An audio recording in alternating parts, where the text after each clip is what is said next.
and welcome to the oro-oto-cerebral pathway.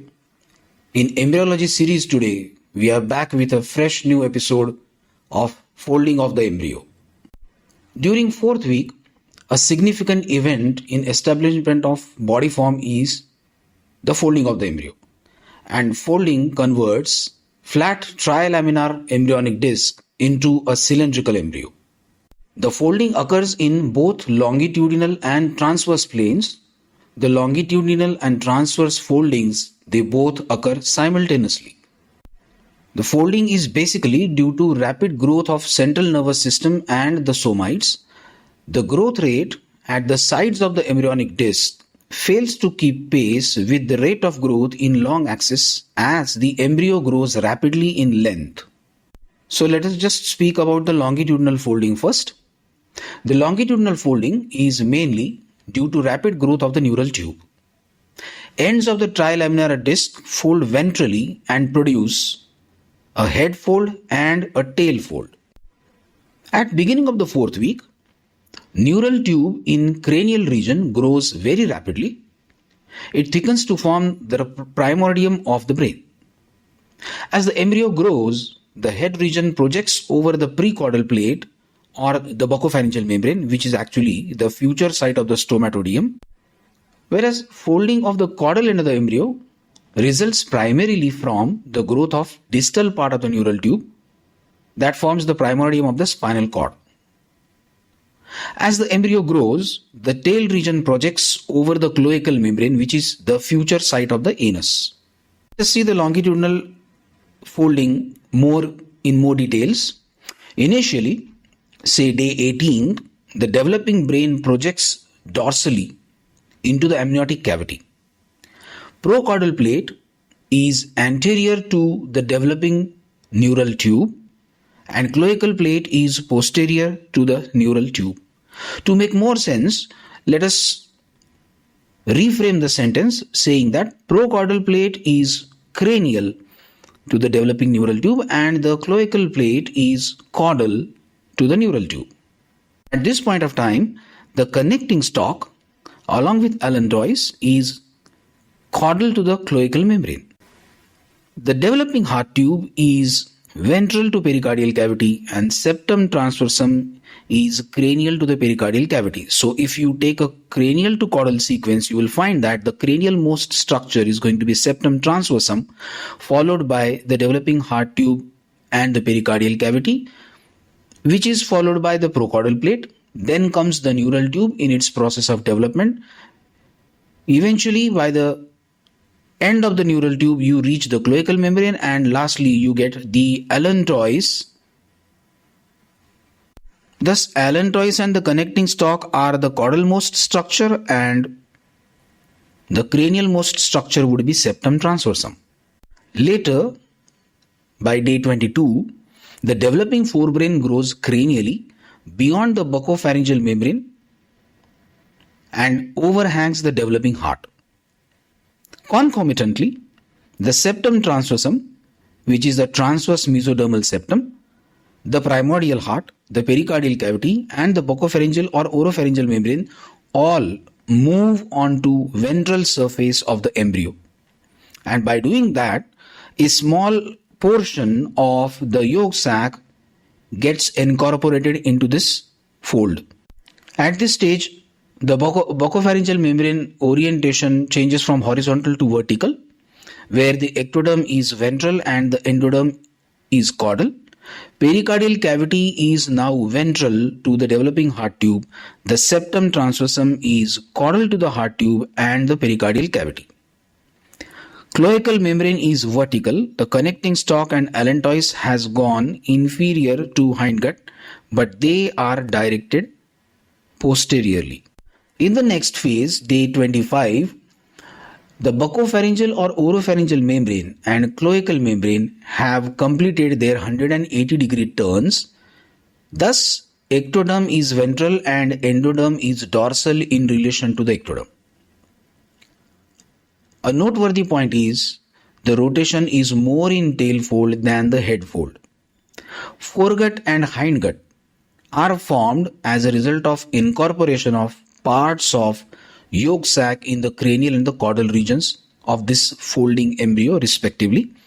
The connecting stalk and allantois are now project more ventrally and inferiorly. The constriction of yolk sac is gradually making itself obvious. By day 28, oropharyngeal and cloacal membranes have rotated more and now they are facing each other. The yolk sac has further constricted. Midgut is now clear but is still connected to yolk sac through narrow canal called vitelline duct. The connecting stalk along with allantois has gone nearer to the vitelline duct and associated splanchnic mesoderm. During longitudinal folding, part of the endoderm of yolk sac is incorporated into the embryo as the gut tube, and this gut tube has three subdivisions. A cranial word presence marks the foregut, a caudal word presence marks the hindgut, and the intermediate region marks the midgut. The foregut comes to lie between the brain and the heart, and the oropharyngeal membrane separates the foregut from a depression. The depression is the stomodium. The terminal part of the hindgut soon dilates slightly to form the cloaca, which will serve as primordium for the urinary bladder and the rectum. After folding, the septum transversum lies caudal to the heart, where it subsequently develops into central tendon of the diaphragm and its associated structures. Before folding, the primitive streak lies cranial to the cloacal membrane, and after folding it lies caudal to it. The folding also affects the arrangement of embryonic coelom. Before folding, the coelom is a flattened horseshoe-shaped single continuous. Before folding, the coelom is a flattened horseshoe-shaped single continuous cavity. After folding though, the coelom has become divided into a thoracic and an abdominal cavity. The thoracic part and the abdominal part of cavities communicate with each other through pleuropericardial canals. The communications are called pleuropericardial canals. Talking about the transverse folding now, the flat germinal disc also folds in horizontal or transverse direction. The right and the left lateral edges of the trilaminar germ disc not only grow laterally but also move ventrally and finally medially to meet in the midline. As the lateral edges of the embryonic disc grow, they form right and left lateral folds. Transverse folding is produced by rapidly growing somites. The primordium of the ventrolateral wall grows laterally, ventrally, and medially towards the median plane, rolling the edges of the embryonic disc and forming a roughly cylindrical embryo. By the middle of third week, say day 17, a flat trilaminar germ disc has formed, and that shows these two different dimensions of folding. Development of paraxial mesoderm and formation of somites is mainly responsible for transverse folding of the embryo. As the paraxial mesoderm starts developing, the ectoderm is raised bilaterally and neural groove forms between these bilateral ridges. The paraxial mesoderm later forms somites. The formation of somites and neural tube are the ones responsible for the foldings primarily. In the lateral plate of mesoderm, small spaces started developing. Just to rewind, the intra-embryonic mesoderm is divided into three parts. From midline lateral wards, we have a paraxial mesoderm, we have the intermediate mesoderm, and we have the lateral plate mesoderm. So the lateralmost part is a lateral plate mesoderm, in which small spaces start appearing. Eventually, the small spaces coalesce to form a single large cavity. By day 20, somites started forming.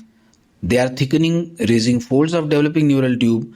The lateral plate mesoderm has become divided into somatic and splanchnic mesoderms because of the formation of intra-embryonic coelom.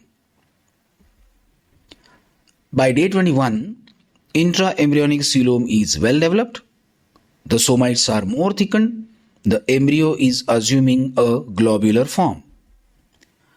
Come day 22 and the somites are further enlarged. neural tube is formed, intraembryonic coelom is wide, the yolk sac is decreasing in size, and the embryo is assuming more globular shape. By the arrival of day 25, the amnion is almost surrounding the developing embryo. The yolk sac is constricted and it's going to be divided into intraembryonic and extraembryonic parts. Initially, there is a wide connection between the midgut and the yolk sac, but after lateral folding, the connection is reduced to a small connection, the yolk stalk. Intraembryonic coelom and extraembryonic coeloms are still communicating. By day 28, the right and left growing edges of amnion have merged with each other.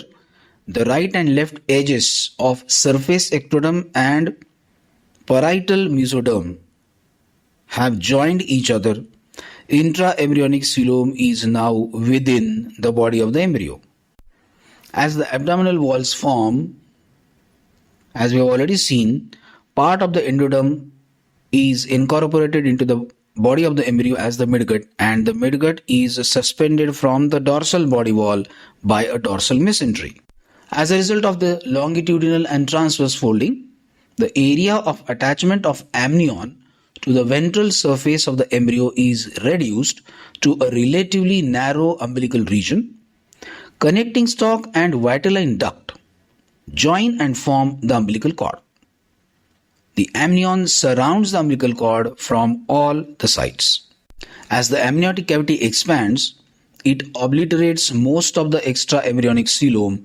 The amnion forms the epithelial covering of the umbilical cord. Well, this is about the longitudinal and lateral foldings for you. Happy learning.